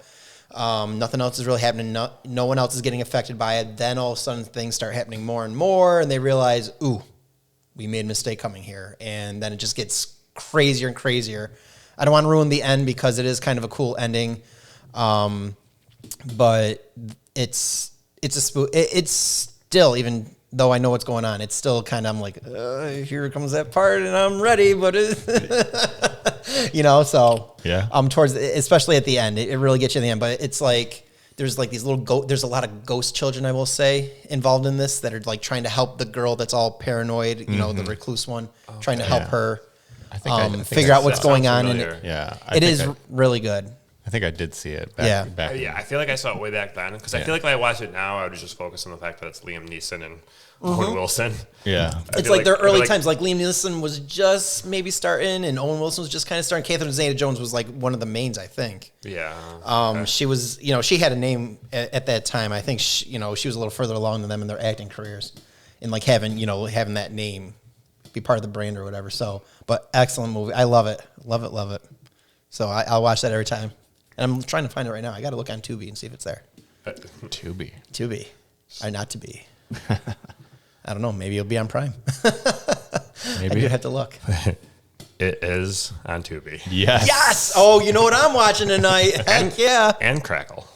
I don't have Crackle. Crackle's free Crackle, also, yeah. right? And I don't think I have to watch commercials for Crackle. Yeah. That's okay. I'll watch the commercials. It's fine. Tubi's solid. You might change the channel, though. Crap. So yes, The Haunting. If you haven't seen it, I definitely recommend you watch that on Tubi. If you don't have Tubi, you can download it for free to your TV or smartphone and watch it anytime. Free plug. Anyways, so as we continue on, Eric, your next one. The Cabin in the Woods. Really? Okay. Why did you say it like that? Because I haven't seen it. I haven't seen it either. Okay. Well. Okay. Oh man, this is going to be a huge spoiler then. So That's okay. the whole That's okay. interesting premise of the movie is it wasn't in a cabin in the woods. I mean, it was in a cabin in the woods. Darn it. But no, I mean, wasn't. but it was all planned out by the government. Like there was government conspiracy, and there was like an underground thing where they were actually controlling what happened. And in the marketing for this, they kind of alluded to it without actually pointing that out, and still kind of played it off like it was your typical bunch of teenagers go into the woods and hang out in this cabin. Stuff happens. Like it poked fun of all the tropes of scary movies like that. Yeah. In fact, in the end, there's like one of the quotes is like, "It doesn't have to be this way." Like, I feel like I'm spoiling it, but I understand. Spoilers for you guys. Spoilers. We're fine. Is this on Tubi? I was going to home and watch It it. is on Hulu. I don't have Hulu. Okay, You can come over. We'll get popcorn. We'll watch it on. it is on Hulu. Thor's in it. Chris Helmsworth. Yeah. Thor. So that's the general premise. A bunch of kids go into this thing. Is this before he was Thor? It was before he was Thor. Oh, boy. And the movie actually, so like I said, in the marketing, they didn't really like explain that, it was all controlled by the government and all this other stuff.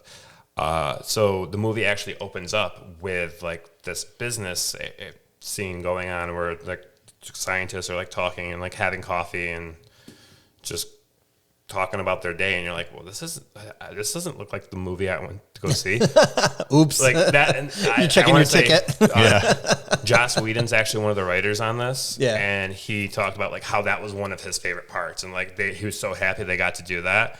And like they had to actually convince like the agency, like marketing, like and studio and all that studio, thing, yeah. exactly. That this like to do this, because they're afraid people might walk out of the theater like, oh, we're in the wrong movie, we gotta go. Hence Eric almost did. No, but like so the kids end up going there, and then they keep on cutting away to like they actually like they take bets downstairs and like who's like how what. So the idea is that the kids kind of control their own fate into what monsters they unleash, and like every type of usual horror tropes are available. Yeah. Like there's aliens and there's ghosts and there's werewolves and there's this, and they end up releasing like this zombie family, and that's the first one to come after them. And by the end of the film, you find out that one of the people you thought was dead was actually alive, and he saves the last girl, and they find this elevator that brings them down to where they're controlling all this. They end up releasing everything, and like all like giant snake and huge bats and killer axe murderers and everything come out and actually kill all like the scientists down there.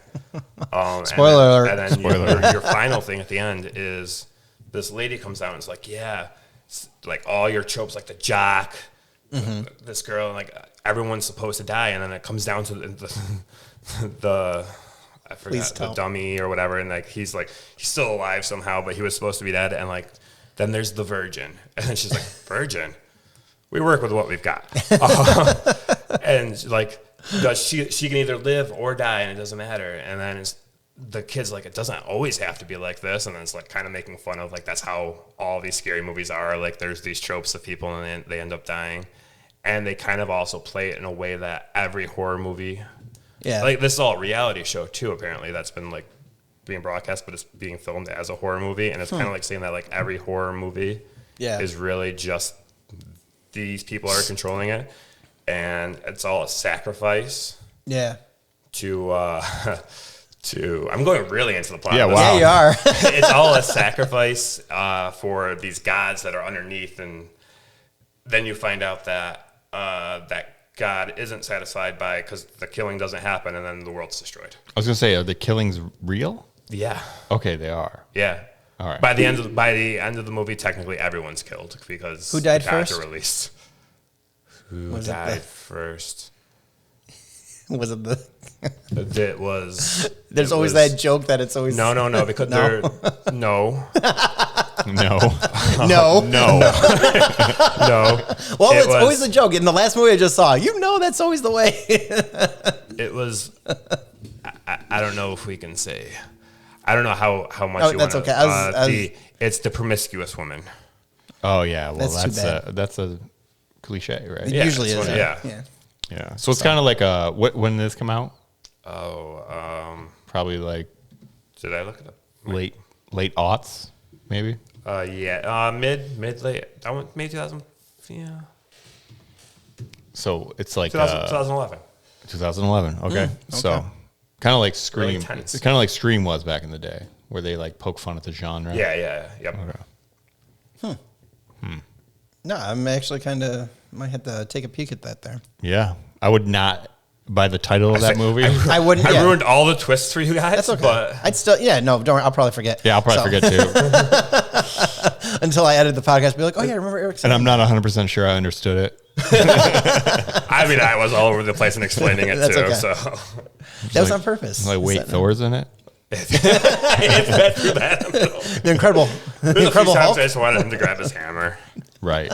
That's the weird thing when you see one of those movies where like the actor has gotten big or whatever. Yeah. I mean, that's a problem too. He's still like he plays the jock in this movie. Yeah. Well, when you said there But was a he- jock, I figured it was him. but he still sounds like Chris Hemsworth. You know what I mean? So it's like it's still Thor. He was like real. I mean, he was in shape, but he was like much skinnier before he went on the Thor kick. Yeah. Thor supplements. Yeah. Anyway. Okay, Chris, what's your next one? All right, this one's pretty obscure, and I bet you neither of you have seen this movie. I bet you this is one I have seen. Go ahead. So, this movie is called The First Power. Nope. I did not. This movie came out in 1990. Okay. With Lou Diamond Phillips. He's like a detective, and basic premise is like Satan is trying to like engineer the perfect killer type of situation. Okay. And honestly, I probably haven't seen this movie since like the 90s. Yeah, the 90s. So a little foggy on the details, but the thing, like the killer, it's like a demon type of, I think, like possesses bodies and stuff like that, and like is basically immortal. Like you can kill it. You can kill the person that it's possessing or whatever, but like you're not killing the actual thing or whatever. Yeah. And I just remember watching this movie in the daytime. See, like Chuck says, you need to watch it during the day. And I was terrified. Says I was no. terrified. I was like 12 or 13 or something at the time. Yeah. I was watching on home video. So I'm like in my parents' den, just sitting there watching. Went over to Dave Kramer's Video Plus and rented this movie. Okay. Shout out to Dave Kramer. Yeah, Dave Kramer. Getting us a VHS. That was like I spent so much money there over the years. He appreciates it. But like, it was one of those things where I literally had rented so many movies from this store that like, this was one of the only ones that I hadn't seen. I was like, let me just check this thing out, and then I was like terrified by the thing. And, oh my gosh. I would love to watch it today and just see if it even remotely, like if I was like... You mean like my Mr. Boogedy situation where it's like really pathetic? Well, this was actually like a rated R movie. So, oh, you mean it wasn't rated like G? I mean, I'm sure it would be dated. Maybe PG? Being made in 1989 probably, if it came out in 90. Yeah. But I would love to... see, I did some research and I saw that somebody had basically uploaded it to YouTube in segments. So if at all, going to YouTube. I may check it out, You'll have to Google that and see where it is. Yeah. Google Bing it. Bing it. We're gonna help Google out. We're gonna say Bing. How come Bing doesn't have their own Bing YouTube? Bing. How come Microsoft doesn't have a Yeah. YouTube? Because it's Microsoft. They have a Mixer. I mean, that's live streaming video games. Okay. Actually, they might have canceled that too. I don't know. Just like the Zoom. I feel like they've made a deal with Facebook on a few things. Is that what it was called? Zoom? The iPod? The Microsoft's iPod? Yeah, the Zoom version. Zune. See, Zune? Zune. Zune. Oh, Zune. Zune. Yeah. Okay. Yeah. N-E, not Z-O-O. Right. And like long obsolete too. But yes. Oh, yeah. That's... Yeah, that's gone to the wayside. Yeah. Just a little. Anyway, The First Power. Check it out. There you go. First Power. I'm a little foggy on the details. I'm gonna but Bing that right now. Bing it. Eric's working on Bing. He is actually on Bing. Is he? Just for... Helping Google out. See? We don't use it all the time. They do the same thing that Google does where to watch. Well, apparently it's on Prime Video. Is it on Prime? It's what it says. Oh, I'm definitely watching it tonight. Man, Chris is not going to bed tonight. Yeah. What was the other thing I said? What was the other thing It I only said? says it's available two places: Prime Video, or you can buy it on iTunes for $15. It's a pretty. I think it's a pretty obscure movie. Like, I don't know. I did watch the trailer tonight just to kind of give myself a refresher, and it's like one of those trailers where it's like Lou Diamond Phillips plays, like in those, the world, like in the late '80s, early '90s, where the trailers like said way too much about like they didn't have to. It was like Lou Diamond Phillips plays detective whatever, and he's out on a mission. And I forget what the girl's name is in the movie. And God only knows what happens next. Yeah. That's why you've got to come and see this movie now. Exactly. Yeah, one of those. Yeah. Okay. But anyway, I'll probably go home and watch. You got two movies to watch. What was the other one I said I was going to watch? I don't remember. Let's play it back. I was sitting here thinking, what wasn't after? But after we listened to my little throat noise too and figure out what that was, we'll analyze that. So next one for me, I'll just go right down in this line. The Exorcism of Emily Rose. Okay. Anything that has to do with like based on a true story or based off facts from real life or anything like that, I love those movies. Whether it's like a sport, even in like sports stuff, like Cool Runnings, one of my favorite. Just something that's kind of based off a real story. And this one especially was crazy. So there's a girl, and actually from what I read from the real story, this took place out in Germany, I believe it was. And so, but with the movie, I don't know, like what was, that's as far as I went. I just want to know where it really, like, where they said it happened. But there was a young girl who was living on a farm with her parents. They were very religious, very quiet family, very reserved, and she got accepted. It was almost to a point where she was like in a school, like she went to school in a schoolhouse.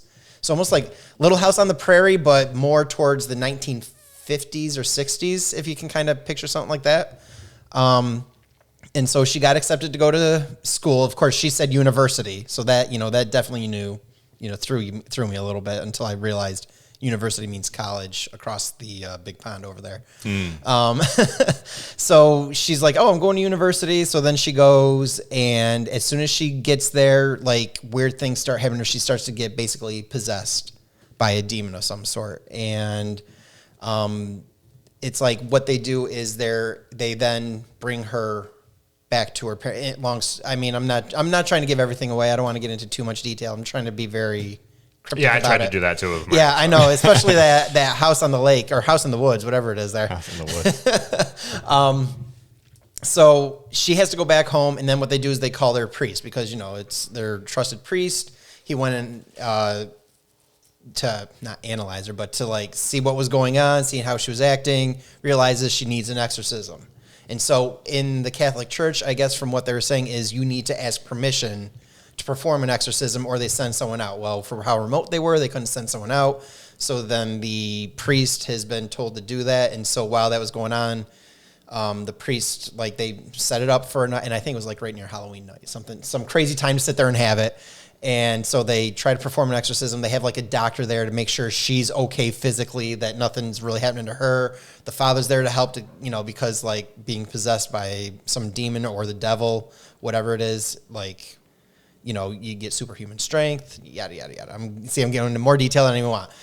So they try to perform, but basically what happens is the priest is then put on trial because she dies during the exorcism is what happens. So, and this is right at the very beginning of the movie. This isn't like the surprise twist at the ending. This is like the whole thing behind this whole entire movie is he recorded the whole entire thing on a tape recorder. And so they are trying to sue. They're trying to put a wrongful death suit on the church. And so now you have to go through. So he's got this high priced lawyer. She's like one of the best in the country. And this is where it gets like confusing. Like you hear like university, you hear like these weird things, but then it's like you feel like you're like with an LA lawyer. Like she's dressed up nice and she, and obviously they're going to speak English and not German.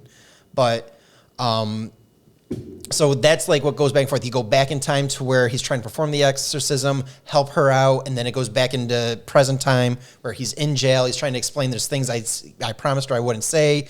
And so it's like a whole back and forth movie, but it's really excellent. Again, I like stuff like that, especially where it has like based on a true story type thing. Those are just my favorite.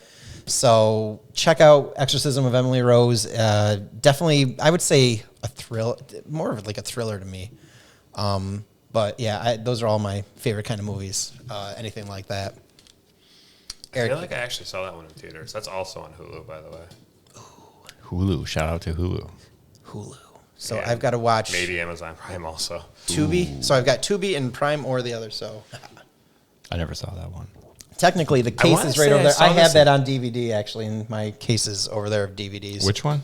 Exorcism of Emily Rose. I want to say, DVDs, do you have mine over there? I want to say. Oh, my gosh. I want to say that I saw this in theaters. What year did this come out? 2005. Oh, wow. Yeah. I want to say I didn't see it in theaters. I waited till it was out. For some reason, I thought this came out more recently. No, very good movie. Trying to think. The girl that plays Emily Rose, she's in a lot of different TV roles lately. I can't think. Was it Jennifer Carpenter? Is that who it is? Yes. You're looking at, yeah, okay. They're looking on the computer. I don't know if you're being sarcastic. No, you don't know who Jennifer Carpenter is? No. Well, Exorcism of Dexter. Emily Rose. She plays Dexter's sister in. Okay, I've never seen in Dexter. Yeah. She's had a lot of different roles. Like I've seen her on other things. I'm just like, ooh, Emily. She was in another. What was it? Oh God, VHS or something like that. Quarantine. Maybe Quarantine. Yeah, where she plays the reporter and they like drag her away. Yes. So that was the other movie that I said, oh, that would have been good in my mind when we were talking about something, which is based on a. I want to say Spanish VHS, right? Wasn't it based on? I think that's it's a found footage type of thing. Yeah. Kind of zombie related, actually, where they're stuck in a hotel. Yep. Or not, apartment building, rather. And, but yeah, it's originally based on a Spanish film called Record or Rec. That's what it was. Okay. VHS is a different movie. Yeah. Yes, Rec. But yeah, that was good. That was another. That was one that good. Yeah, I thought about that. Quarantine's one. good. Yeah. Quarantine's good. Check it out. Honorable Exorcism mention. of Emily Rose. Quarantine. You got it. That would have been the 6th zombie movie. No, I really want 5 zombie movies. So Jennifer Carpenter was Emily Rose. Yes. So is she in the movie a lot? Oh yeah. Well, she's Emily Rose. Well, I thought you said she died in the beginning. She did, but like they go back and forth. They go it's back like and forth. flashbacks Yeah. and So stuff? I mean, it's her and the priest and the lawyer. Those are the 3 main characters. Yeah, she's like I wouldn't say she's like my favorite actress, but like I like her in everything I've seen her in basically. Okay. If you haven't seen that, she really did a good job, like being possessed. So, Cool. yeah, definitely watch that. Okay. Okay, Eric, and your final, in no particular order, is. He doesn't have it anymore. The Mist. Ooh, Stephen King. Yes. I felt like I needed one that was based on a Stephen King novel on this list. And what makes The Mist really cool? Do you know what The Mist is? Have you seen The Mist, Chuck? I think so. So is that the one with Mark Wahlberg? No. You're thinking of The Fog? What? It was something with, I don't know. It was something weird with a name like that. That's why I'm thinking. The Happening, I think is that what it is? Of. Oh, okay. Sorry. Then no, I probably haven't The one seen where it. the plants kill everyone, right? Is that what it is? I don't even know what was killing them. I just knew it was a breeze. Yeah. A breeze came in and they were dead. Did you say breeze so weird? Breeze. A breeze. I think it was the plants were producing some sort of like toxic thing to humans, and the breeze is what Like a carries toxin? it. Yeah, like toxin or whatever. I don't know. Interesting. That was one of M. Night Shyamalan's. Was it? Oh, was okay. Shyamalan? It was one of his lesser. Shamalama Ding He Dong. kind of missed the mark on that one. Shyamalan Ding Dong. Started to miss the mark a lot, I feel like. And The Village was good. The Village? I like The Village. The Village It had moments. was okay. Oh, so I don't know. I have that over there too. The Village. You know which is one over there. of his I like that I Village? feel like doesn't get Don't say it's the one with the water. Don't in say the hotel. Signs. Oh, Signs. I was going to say Signs. No. Were you really going to say what? Okay, the water. I Yeah. know what you're talking about. I don't know what the movie's called, but I knew there That's was the water one you're involved. talking about. Water, yeah. Where the water kills the aliens. No, Is that- that's what? not where. That's, No. There's another one where there's like a lake or something, and that's what he's talking about. No, it was a pool, wasn't it? By a hotel? I don't know. Never mind. I don't know what I'm talking Pool about. by a anymore. hotel. I know. vaguely remember what you're talking about. But Are you talking yeah. about The Village? No, The Village. No, that was with the blind girl, and they were all like 1700s type people. Yeah. Well, Oh. Ooh. Don't want to ruin the end. Yeah, don't Okay. ruin nothing, Chris. Anyway, They're 1700s people. Yeah. It's actually just hit Netflix, I think. Did it? I think so. Oh yeah, no, you're right. I did. I have seen it. Because I thought about watching it. Yeah, Yeah, but I have a huge problem with Signs, and it is the water. I didn't see. I didn't see signs at all. Well, I saw all you it gotta know on- about Signs is there's aliens. Yeah, I don't like- kind of trying to take over. Yeah. Earth. Aren't They're they gonna al- aren't they they're gonna always, though? inhabit Earth? I seen but they the have scary one- movie version. They have one major weakness, Water.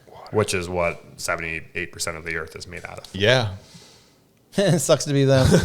Suckers. Good luck. Okay, no, but The Mist. Yes, The Mist. Go ahead. Stephen King novel turned movie by Frank Darabont. Okay. Essentially a mist takes over a town in Maine. It's always New England. Yeah, I feel like it's some New England. Something like Maine. Maine. And like creatures start coming out in the mist and killing people. Long story short. It's usually the story. The interesting part about this movie, spoiler for the end of it, is So this is a big spoiler. this is a huge spoiler. Oh, hold on. Okay, go ahead. I won't hear it. Is at the end of the movie, they decide they run out of gas. They're trying to get away. They're driving through the mist. They run out of gas, and they decide it's better to just take our own lives than to die to these creatures. They have a gun that they took from one of the characters previously in the movie, and there's 5 of them, and there's only 4 bullets. So the father decides to go ahead and kill everyone, and including his son, and leave everyone, and then the military comes and to save the day, and he just killed the whole family. Them all. Yeah, and the cool thing about that is not how the book ends at all. Really? Okay. Stephen King was actually. He was mad about that? No. Oh. The complete opposite. Like, he was like, wow, you surprised me. Like, that was a chilling ending. Like, that, like, affected me, and it was based on something I wrote. So that's crazy. Yeah. I want to say in the novel, it ends ambiguously. Like, you don't know what happens, but I think they get into that vehicle, and he turns on the radio and thinks he hears Hartford is a safe haven, so they start heading for Connecticut, and that's basically how it ends, with hope. And I want to say Frank Darabont also said this movie is the balance between this and Shawshank Redemption, because Shawshank Redemption was about hope and having hope, and he wanted to make this about hopelessness and when you lose hope and how bad that can turn out. Okay. So it was the yin to the yang of Shawshank Redemption. Interesting. But good movie. The Mist. Thomas Jane vehicle. Yep. Was it a revolver? I see that movie. If I feel it was a revolver. Not that it matters. I just see a revolver being I want to used. say it wasn't. Especially if you only have that many bullets. It's like... I can't remember that. It may have been, actually. It may have been. Yeah, I was going to say, usually the cylinder has 6, so... Well, he had I remember him just having a handful of 4 bullets. Oh. Because, they... Did he drop them in? It is a revolver, huh? It's not a big deal, honestly. I was being Yes, it's a revolver. facetious about it, but okay. That's what I imagined. So... Oh, and he takes it from a character earlier in the movie that leaves to try and go save her children, and she leaves into the mist, and you think, oh, she's gone for good, and then on one of the military vehicles is this woman with her kids that she went to go save. So he's like, I really screwed up by not listening and whatever. And that character is Melissa McBride, who plays Carol on The Walking Dead, which Frank Darabont also directs and writes. Yeah. Wow. It's all just full. I do remember that full now. Circle. Now that you mentioned that. Comes full circle. Awesome. Okay, Chris, what do you got? What's your last one? Last one is 28 Days Later. This was originally on my zombie list. Zombies that run fast, man. Yeah, I mean, they had more sense than they should compared to a lot of other zombies. It was just that was what's scary about it. Yeah. You know, are they really zombies though, or are they just They're kind of infected with rage. hybrid? Yeah, Yeah. exactly. Darn monkeys. I mean, zombies kind of like a generic term. You know. Yeah. What are you looking at? Nothing. Oh, okay. It's like you're looking for some rage. Chris wants some rage here. Let's test this theory out. I mean, just the whole like, you know, I remember seeing this in the theater with my friend in Massachusetts, and it was like he's like real big into like horror and scary movies, and like I mean, I'll watch them occasionally, but like I'm not huge into the thing. So it went. Like, I don't even think I had seen too many previews for it. And so then when we went and saw it, it was just kind of like, whoa, you know, like I remember just being like scared walking out of the theater that like zombies were going to chase me. Because like usually you like that's the ace you have in the hole in these movies is like, oh, I can just run away. You know, unless I get a horde or something surrounds me, I'm just running away. But these guys were like, these were not fast. shambling. These were yes. They were after you. And the scene in that movie that really gets me every time is where the one guy's like hanging or something above, and then the guy looks up and it goes right into his eye, and it's like that's how he. Was it a guy or was it the crow with the blood drop there? I can't remember. I just remember the thing falling into his eye. The crow had some body part that had blood drip down. And the father looked up, and then it got into his eye, and then he's yelling at his daughter to get away from him. Yeah. Yep. So, I like that. Yeah, no, I just saw it. I probably saw it 6-7 months ago. Yeah, in the daytime. I feel like it wasn't even that long ago because we were talking about it when you watched, like after you had watched it. You said something, and I go, I don't know. I feel like you didn't even finish your sentence. I was like, wait, you still watched 28 Days or 28 Days Later? And you're like, 28 Days Later. I'm like, oh, okay. you said 28 Days in the text, and I was like, wait, what did you? That chick movie? Like 28 Days. And that was I don't know, because I don't read the Walking Dead comics, but they kind of start the similar ways with the guy was in the coma where Rick was. Yes. Yeah. Is that he woke up from a coma? Oh yeah, I never even really made that parallel. Yeah. When I first saw The Walking Dead and I saw that first scene, that's exactly what I remember. Right. I was like, oh, wait a minute, that's kind of like, but I never. I did too. I don't know I don't know which came first. I don't know if that was like a comic book story arc or you know. Yep. But it is like an interesting concept. Like if you just you know, we're in a coma or whatever. Yeah. The Walking Dead comics started after 28 Days Later was a movie. Okay. So they started in 2003. So they're copycats. So then maybe they maybe there was some inspiration from this. I don't I was actually speaking of this, and now we're, you know, obviously in COVID-19 days, which isn't exactly a zombie apocalypse, but a pandemic nonetheless. A pandemic. The demic.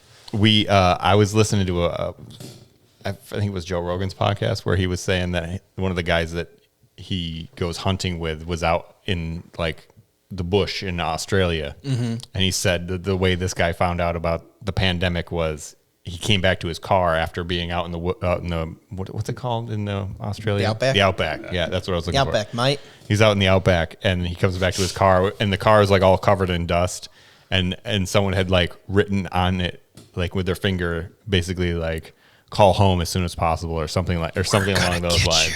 Wow. Isn't that kind of creepy though? Like if you came out of the So 28 Days Later actually was really close to being the one I ended up choosing that was a zombie movie to put on my list. I ended up going with Night of the Living Dead because it started it all. But this is probably actually my favorite zombie movie. I saw it in theaters. However, it was 2002. Hoyt's North Utica Cinema was still open. Yep. And that was a stone's throw away from, pretty far stone's throw, but a stone's throw away from my house. So we walked to it. Yep. And then walked. Of course, we saw the latest showing too. So the movie started like close to 11 o'clock. So it was like after midnight, probably closer to 2 o'clock by the time we're walking home. That was an experience. Yeah. Could you imagine being someone like, if you knew that was the last movie being played and the people coming out watch that movie, and if someone like that, and you just like scare the crap out of somebody, oh my gosh, I think you'd be dead. I'm surprised something like that doesn't happen more often with, especially in this day of YouTube, where people like wait for the late show to come out, and I guess you don't really know what movie people are actually coming out. Well, I mean, you can get a rough idea if you know the runtime, and you know it's like you could have a friend sitting in there. Okay, they're coming out of that theater. It's like you can set it I feel like they time it that no more than 2 movies ever end around the same time too, because crowding and like getting people out, getting people in. It's pretty much on rotation. Yeah. But another thing about this movie that always sticks out to me is I remember when I first got a Blu-ray player, I'm like, what movies do I like? What movies do I love? I want to upgrade to Blu-ray. This was one of the movies I bought for Blu-ray. It's one of the worst purchases ever because this movie was actually filmed.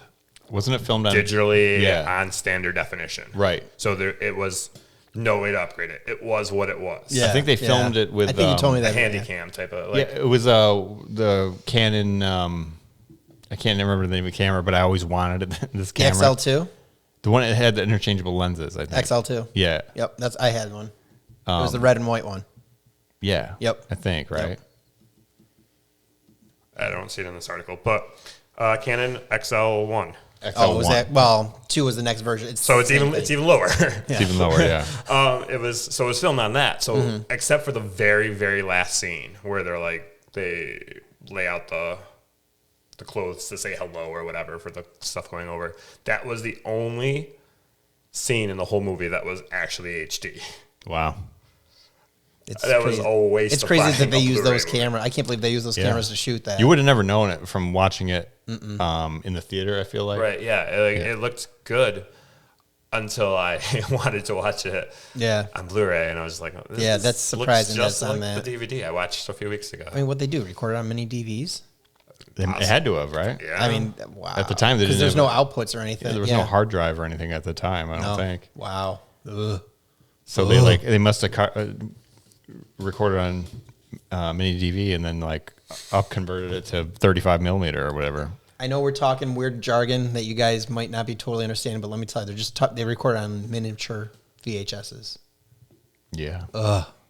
What'd you think of the sequel?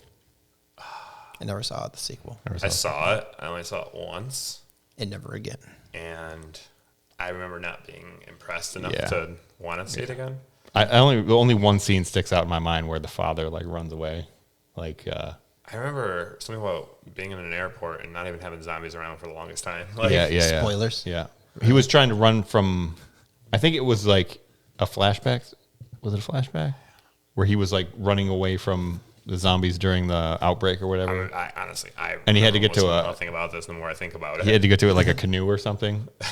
And he did, but he left his family behind or something. I remember watching that and thinking, man, that guy was not a nice person. No. I haven't seen it, but I agree. It doesn't sound like he's a nice person. Yeah. Okay. So, my last one. Bring it home, Chuck. Kind of wish I saved Emily Rose for that then. But this is still good. A lot of people have seen it, and there's been the original version and a remake. I believe I've seen both. I think I lean a little bit more towards the remake, even though the original was pretty good as well. But the Amityville Horror House, Amityville Horror. Horror House. HORROR, Horror House. The Horror House. Yeah, that's a different podcast. That's on Side of Bacon. We'll be discussing that later. Yeah. Okay, go ahead. That's all. That's it. I forgot who's it. I don't see Who's that's in it. Ryan Reynolds is Ryan in it, Reynolds. Right? Ooh. Ryan Reynolds is the remember guy that that. goes crazy in that movie. Yeah, Isn't that crazy to think about? I forgot. I haven't Ryan seen Reynolds. it in about good 5 years or so. I'm actually really glad you had this on your list because I kind of wanted to talk about this. It was There you Ryan go. Reynolds. That's all I wanted to say it was Ryan Who Reynolds. was the girl? The girl seemed familiar though too. I forgot. I was just going to say that. She I felt was somewhat. I thought she was on I can't remember though. Coyote Ugly. Who's the main character in that one? Oh, wow. I thought it was her. Maybe it's not. This is taking a turn, Chuck. I don't know where we're going. I'm on the 1977 one. Hold on. Yeah, we don't want 77. That even though I think that one wasn't too bad either because I do believe I saw that. I don't believe I saw the 77 one. I mean, obviously the newer one just was a little more solid. I feel, but the 77 wasn't too bad either. So Eric's looking it up. Oh, what are we pointing Melissa George? at? I don't think that's the girl's name. I don't know. Well,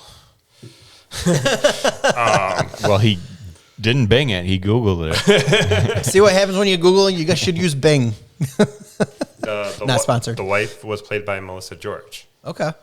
Well, there you go, Melissa George. And George Lutz was played by Ryan Reynolds. She doesn't even look familiar to me now. Maybe I'm thinking of another movie. This kid looks familiar. Maybe, Who yeah. played the son?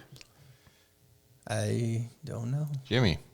Good old It's not Jim- really from anything. It just kind of looks familiar. Jimmy Yeah. Bennett. Wait, what's the name? Jimmy Bennett? Yeah. That's my uncle's name. Hi, Uncle Jim. My Shout mom's out to side. Uncle Jim. Yeah. Ryan Reynolds goes crazy. Yeah. And then Yeah. in the Psycho remake, Vincent Vaughn. it was Vince Vaughn. Vincent. Vincent. Vincent Vaughn. Just would love to say Vincent. In the I was gonna say Vincent Vincent D'Onofrio. I almost said that. it is Vince Vaughn. Vincent Vaughn. But no, it was it was really good movie. Well, that's just I'm trying to. That was like my last one, and now I'm mad that I'm kind of bombing on this one. Like I should have saved Emily Rose. I would. But it's a good thriller. I really liked it. Ryan, he did do a good job on it. It's just, you just start going psycho. And when you kind of compare the two with the elements, they did try to keep it true. Which, because again, what is it again? It's kind of like a true story. It's like it's a real house. It's real. Exactly. So again, this is why Chuck enjoys it. Is it still there? Yeah. Yeah. Oh, there. Yeah. You can go there. Yeah. You can drive.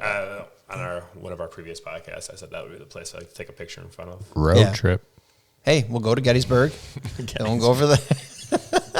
We're gonna do the ghost tour. Really psych ourselves out. Let me tell you, if we could do that one Halloween, that'd be great. Eric's gonna go crazy at the house. Just be out in the front lawn chopping wood. You know what, though? Saying about it, this is the only time we could go to Gettysburg. Well, no, because because there's not a season right now. Other than that, we're going to be a little busy. Yeah. But so I want to get out one more time before we close up here. I want to thank Cookies Q and Creamery for sponsoring us in this podcast tonight. So if you're looking for anything delicious or you want to know what's on the menu, go to cookiesq.com and you can find all the delicious stuff that they offer. And let me tell you, you can't go wrong when you go to Cookies, so make sure to stop by. They're in North Utica, not up or down, just in North Utica. So be sure to stop in. Let them know you heard this on Bacon on the Rocks. We'd appreciate it. So, guys, anything else we want to kind of quick get? We've been going quite a bit here, but any last minute thoughts you want to throw out there before we close this up? I'll just read off my honorable mentions. Okay. Maximum Overdrive, which was a Stephen King. I think we talked about this like off the podcast one time, where when I was a kid, it's basically machines come to life and start killing people or whatever, or like malfunctioning. I don't know. I never finished the movie and I never went back and watched it because I was so scared like when it came out. But I bet you it's one of those movies that like if I watch it now, I'd be like, this. Wasn't there like rumors that was going to happen at ridiculous. the turn of the millennium? Like they didn't know what was going to happen. Was going to go crazy and just start killing us. Y2K, yeah, they had no idea. They had no idea what was going to happen. And then 2020 came along. The original Predator. I was really scared watching that the first time. Free HBO weekend. My parents were out of town. Of course they were. I actually shut it off when what was it? Jesse the Body Ventura gets killed. I don't remember. Body Ventura. Yep. So then also The Shining. Yep. Obviously. Yeah. Two scary little girls. I mean, come on. That's the scene. That's the scene that like really freaks me out in that movie. Is and I remember they looking into it. They did weird things. Have I ever talked about this? Where they like they like switched it around like the patterns or something so that they didn't like when you show a shot and you expect it to look a certain way when you see like the reverse or something, and then they changed it around so it didn't look right. I can't remember. I'm like butchering it. Oh, they had to reverse it like they did for Titanic. They only built half the ship, so they shot the ship. No. Oh, sorry. Okay. Your perception, like you're expecting it to be one thing, and then when they show it, it's not. Yeah. At all. They did stuff that was like off. Like they made it like, I don't know. That's okay. I don't know where I'm going. And then Jaws, just because like even to this day I can't go in the ocean without thinking about getting eaten by a shark. So well, it doesn't help when the news is always like someone's been eaten by a shark again today. Yeah. So okay, those are good ones. Eric, you got any others? Honorable mentions, quick. The Conjuring is another good one. Yep. I mentioned it because it was made by or directed by James Wan, who did Insidious. My other zombie movies on my list that I didn't get to mention was Resident Evil, even though it wasn't that great of a movie. It was based on the video game, but absolutely kind of had almost nothing to do with the video game other than similar creatures, but then they try and tie it in later. But I watched it a lot just because it had that tie. And Dawn of the Dead, not the original George Romero one, but the 2005-4 remake. Yeah. Okay. Scariest scene in that movie, I think. Let's see if you are you gonna go. Scariest scene? The scene that freaked me out the most from that movie. Baby? Is it a baby? Oh, you're saying when the woman has the baby. No. I was thinking in the beginning when the little girl. Oh, the little kid. When she jumps up to her feet. Okay, yeah, that is. Oh, yeah, that's I hate my favorite part. Like when the parents wake up and the girl's just standing there. Like that stuff freaks me out when you're sleeping And like, Summer comes in the room and just staring at you. Right. As she does sometimes. I think it's lucky. Not, the thing My is, kids haven't. It's not even their kid. They don't have any kids. Right. It's like the neighbor's kid just standing in your doorway. And yeah. That's freaky. It is, that scene. I remember there was another movie I saw in Massachusetts with my friend who was big into the horror movies. Really? So I probably wouldn't have seen it otherwise. And I was living alone at the time. And I never would sleep with the door shut, like when I was living by myself. Yeah. But that night I went home. Like I drove home, and I was like, I'm locking the door tonight because the neighbor's kid's not coming in here and biting my face. Chris stopped at the hardware store, got a new lock for the door and all that. So good. Yeah. I think I love movies that have like the really good starts to them. And I feel like that's another one where I can just watch the beginning and like even when it goes into the opening credits, it has Johnny Cash. Mm-hmm. That, oh my God, I can just watch the opening credits to that where they, what is it? We don't know. What's this? We don't know. So my one, I had another one that I thought of, and then when we were talking, I was like, oh, but I didn't write it down.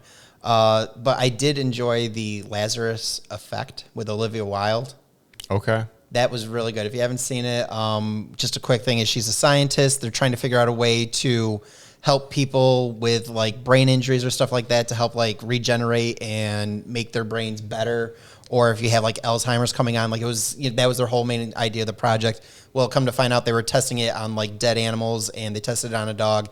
And instead of the brain getting better or anything on the dead dog came back to life. Zombie dog. Kinda. Cujo. And